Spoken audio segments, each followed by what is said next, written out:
आज हम लोग देखेंगे रेनॉल्ड्स नंबर।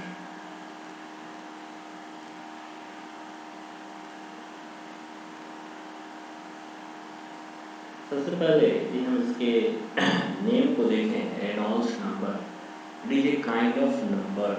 ये नंबर है, मीन्स इट इज डायमेंशनलेस।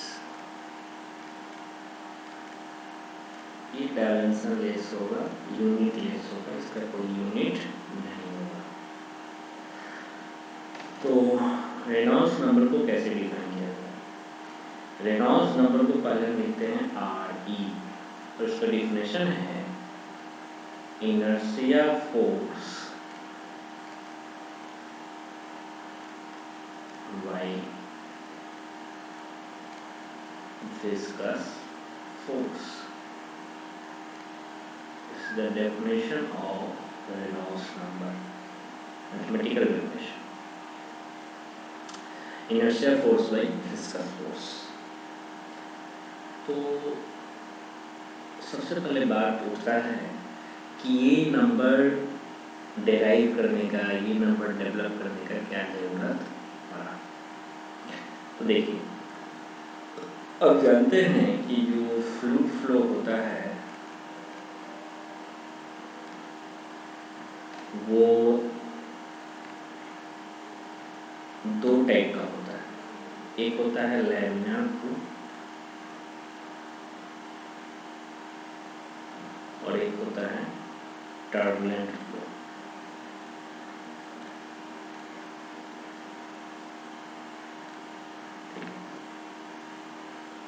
तो लैमिनार फ्लो और टर्बुलेंट फ्लो होता है।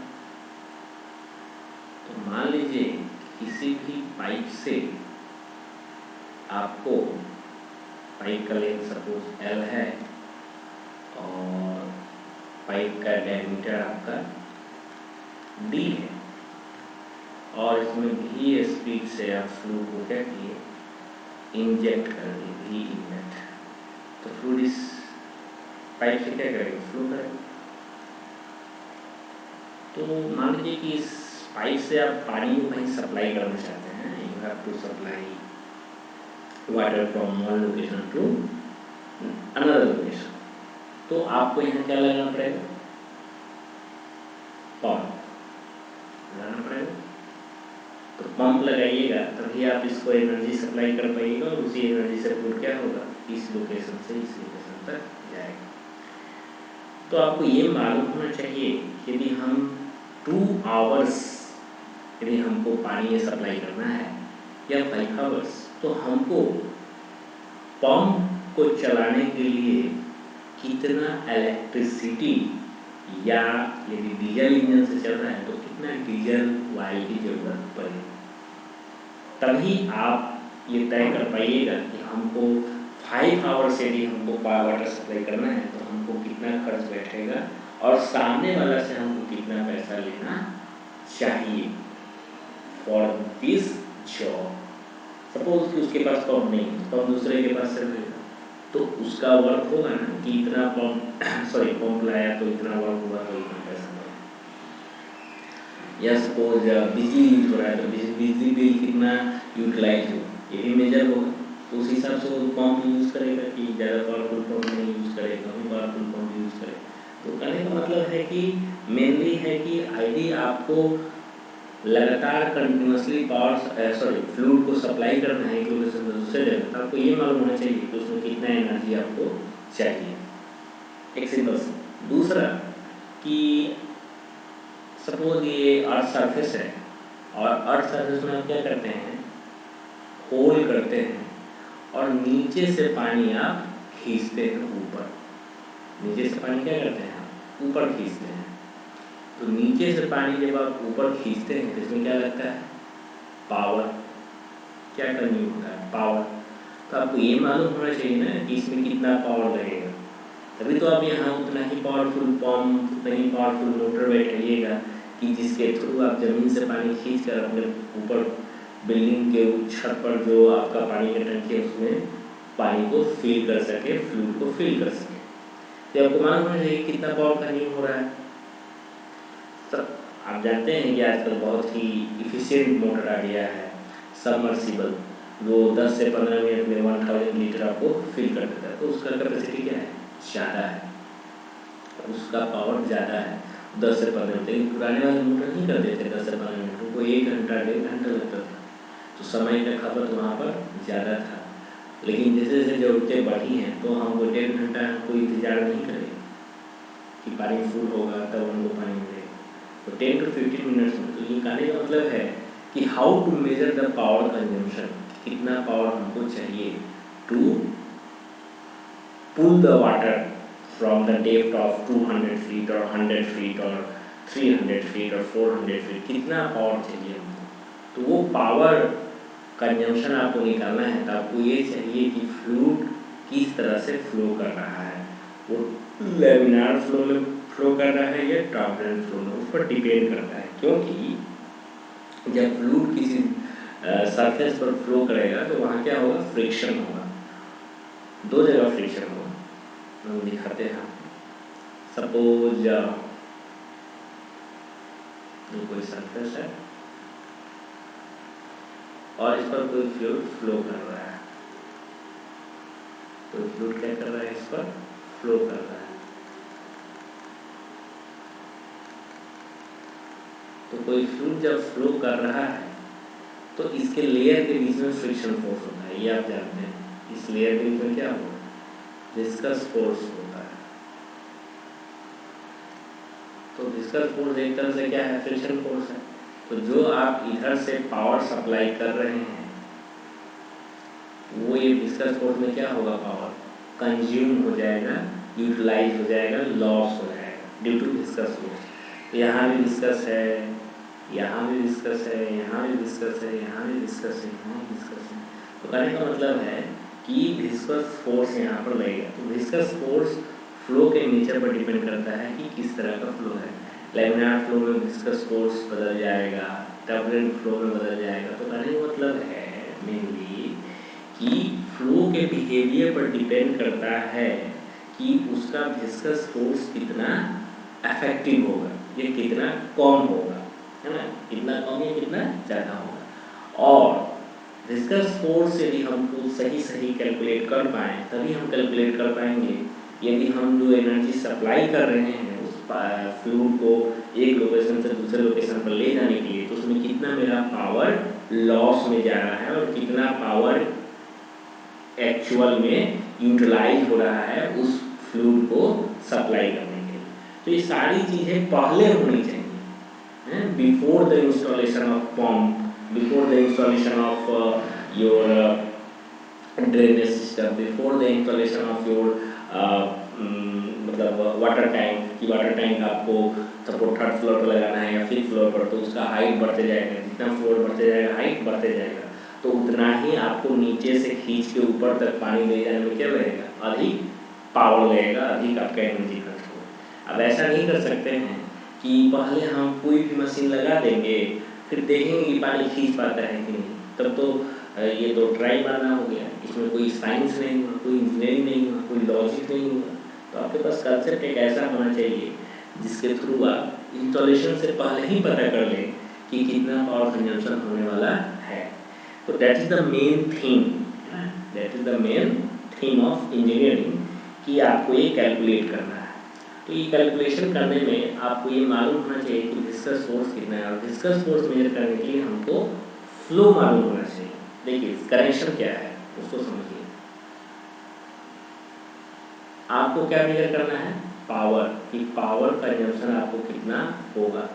पावर कंजम्पशन निकालने के लिए आपको ये मेजर करना पड़ेगा कि विस्कस लॉस कितना है। विस्कस लॉस निकालने के लिए विस्कस फोर्स चाहिए आपको, कि विस्कस फोर्स कितना लग रहा है। और विस्कस फोर्स निकालने के लिए आपको क्या चाहिए कि नेचर ऑफ फ्लो चाहिए आपको। Nature of flow means laminar या टर्बुलेंट। और नेचर ऑफ फ्लो पता करने के लिए क्या चाहिए, that is the main question scientist और इंजीनियर के पास, कि पावर निकालने के लिए तो हमने विस्कस लॉस चाहिए कि कितना पावर कंज्यूम होगा हमारा वाटर को सप्लाई करने, फ्लूइड को सप्लाई करने में, तो उसके लिए हमने विस्कस लॉस मालूम कितना लॉस हो रहा है तो हम कैलकुलेट कर लेंगे। लॉस को हम विस्कस फोर्स से कैलकुलेट कर लेंगे कि विस्कस फोर्स इतना लग रहा है तो इतना लॉस हो रहा होगा। फिर नेचर ऑफ फ्लो से हम पता कर लेंगे कि विस्कस फोर्सेस कितने लग रहे हैं, डिफरेंट फ्लो में डिफरेंट विस्कस फोर्स। लेकिन फ्लो का नेचर कैसे डिसाइड हो? How can you decide the nature of flow? How can you decide nature of flow? ये मेन क्वेश्चन था साइंटिस्ट के सामने, इंजीनियर के सामने, कि इसका क्या सॉल्यूशन निकाला जाए कि फ्लो का नेचर हम कैसे डिसाइड करें। उसी का सॉल्यूशन क्या है आपका? रेनॉल्ड्स नंबर है। उसी का सॉल्यूशन आपका रेनॉल्ड्स नंबर है।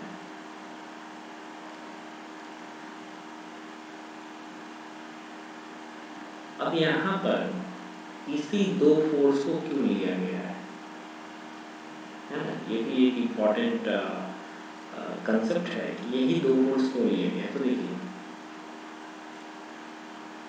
यदि यहाँ ये पाइप फ्लो हो रहा है तो यहाँ को यदि हम एक छोटा सा यदि हम एलिमेंट एक लें, this is the fluid element है ना, दिस इज फ्लूइड एलिमेंट यदि हम लें यहाँ पर,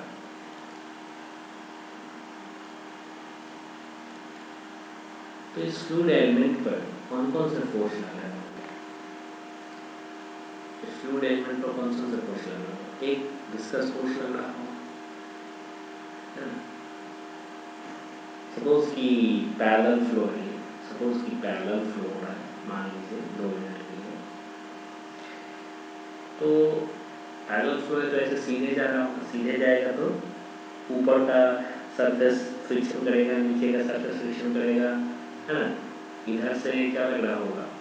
प्रेशर, सपोज P1, इधर से प्रेशर P2 लग रहा होगा, और लास्टली इधर जा रहा है तो इस पर कौन सा फोर्स लगा? एक प्रेशर फोर्स लगा P1 P2 और एक फ्रिक्शन फोर्स लगा, या विस्कस फोर्स मान लीजिए, सपोज FV विस्कस। तो इसका मतलब ये हुआ कि सिस्टम पर एक विस्कस फोर्स लग रहा है और एक आपको प्रेशर फोर्स लग रहा है।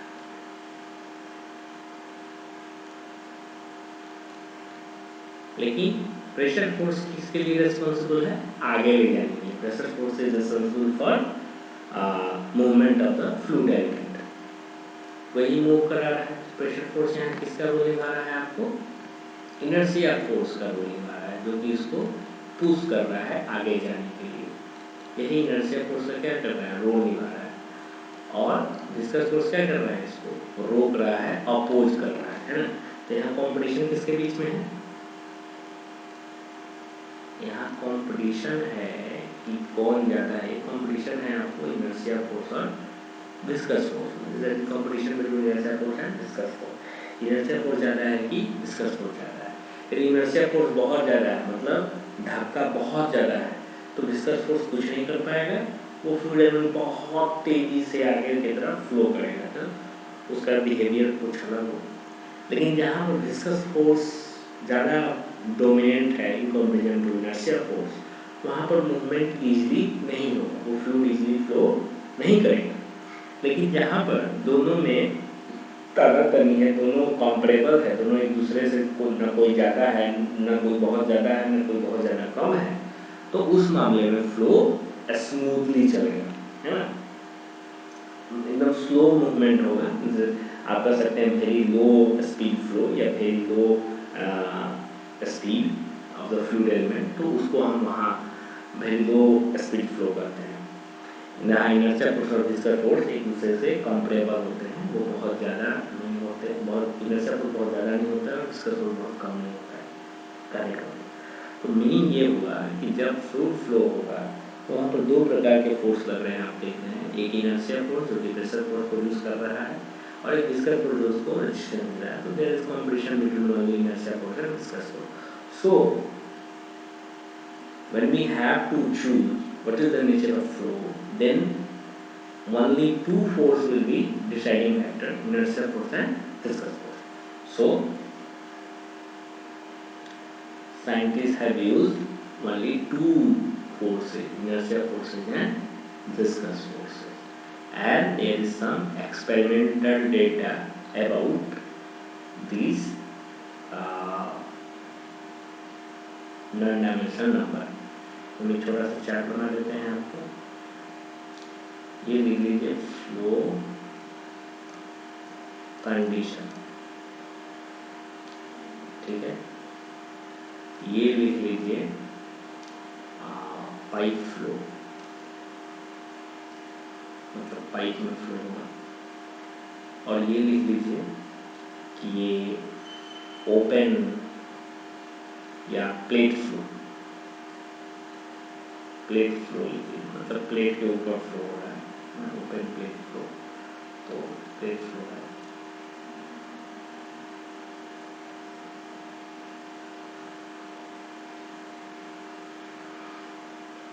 क्या surface flow, open surface flow ऐसा लिख सकते हैं। तो फ्लो कंडीशन सपोज लैमिनार है, पाइप फ्लो में लैमिनार है, तो रेनॉल्ड्स नंबर कितना होना चाहिए? रेनॉल्ड्स नंबर होना चाहिए लेस दैन इक्वल टू 2000, और इसके लिए रेनॉल्ड्स नंबर होना चाहिए less than equal to 500। Next एक होता है ट्रांजिशनल फ्लो, यहाँ पर लैमिनार जो है वो टर्बुलेंट में कन्वर्ट हो रहा होता है, that is called transitional flow. Transitional flow होता है 2000 से 4000 के बीच में, और इसके लिए होता है 500 से 1000 के बीच में। जब टर्बुलेंट फ्लो होगा, टर्बुलेंट फ्लो, तो यहाँ पर रेनॉल्ड्स नंबर हो जाएगा ग्रेटर देन 4000, और यहाँ हो जाएगा रेनॉल्ड्स नंबर ग्रेटर देन 1000। ये एक एक्सपेरिमेंटल डेटा है कि रेनॉल्ड्स नंबर कब कितना होगा तो उसका नेचर ऑफ फ्लो क्या होगा। ये कोई मैथमेटिकल डेटा नहीं है कि आपको हम बता दें, ठीक है। एक्सपेरिमेंटल डेटा कि पाइप फ्लो यदि होना है तो ये कैसे होगा, ठीक है। अब इसमें एक छोटा सा कि रेनॉल्ड्स नंबर आप जब पढ़िए, inertia force by viscous force, तो इसका फॉर्मूला लास्टली आएगा क्या? तो फॉर्मूला लास्टली इसका आता है रो भी D by mu, this is the formula. इसमें कौन क्या है वो देख समझ लीजिए। तो रो यहाँ पर डेंसिटी है, भी यहाँ पर एवरेज वेलोसिटी है,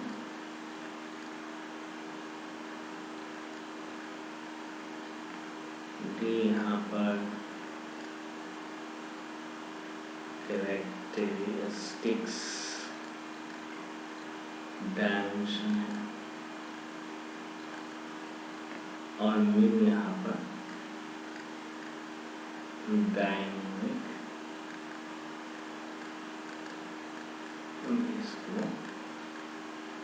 सिटी है।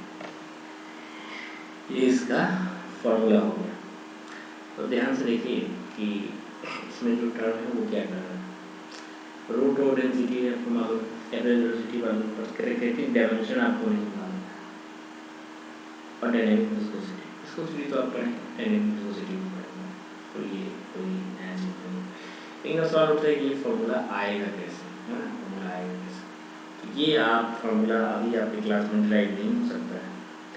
रीजन कि इस फॉर्मूला को ड्राइव करने के लिए आपको एक स्केलिंग एनालिसिस करना पड़ता है डिफरेंशियल इक्वेशन का। तो डिफरेंशियल इक्वेशन का जब हम स्केलिंग एनालिसिस करते हैं तब हमको ये नंबर वहाँ पर प्रोड्यूस होता है डिफरेंशियल इक्वेशन का स्केलिंग एनालिसिस करने पर। तो आपके क्लास में वो डिफरेंशियल इक्वेशन नहीं पढ़ना है, that is the Navier Stokes equation, यहाँ पर ये प्रोड्यूस होगा। So I can not derive in this class, okay. But formula हमने आपको बता दिया कि ये रो भी डी बाई म्यू होगा। डेरिवेशन नहीं पढ़ना है क्योंकि ये स्केलिंग एनालिसिस करना होगा आपको नेपियर स्टोक्स के डिफरेंशियल इक्वेशन का। बट मैथमेटिकल डेफिनेशन यही है, inertia force by viscous force. और ये क्यों inertia force by viscous force ही यूटिलाइज हुआ ये भी हमने आपको बता दिया। और इसका फिजिकल मतलब बता दिया कि ये रेनॉल्ड्स नंबर क्यों आया, इसका आइडिया क्या था, इसकी ज़रूरत क्या थी, उसको ड्राइव करने का क्या मकसद था, what is the goal behind it. ठीक, तो ये आपका कंप्लीट रेनॉल्ड्स नंबर का कंसेप्ट। ओके, ध्यान रहे इट इज डायमेंशनलेस, क्योंकि आप देख रहे हैं कि ये डिफाइन क्या है, ऊपर भी फोर्स है नीचे भी फोर्स है, newton newton cancel, there is no dimension. और ये टेबल आप याद रख सकते हैं कि किस सिचुएशन में रेनॉल्ड्स नंबर कितना होना चाहिए। This is the table, this is experimental data, not mathematically calculated.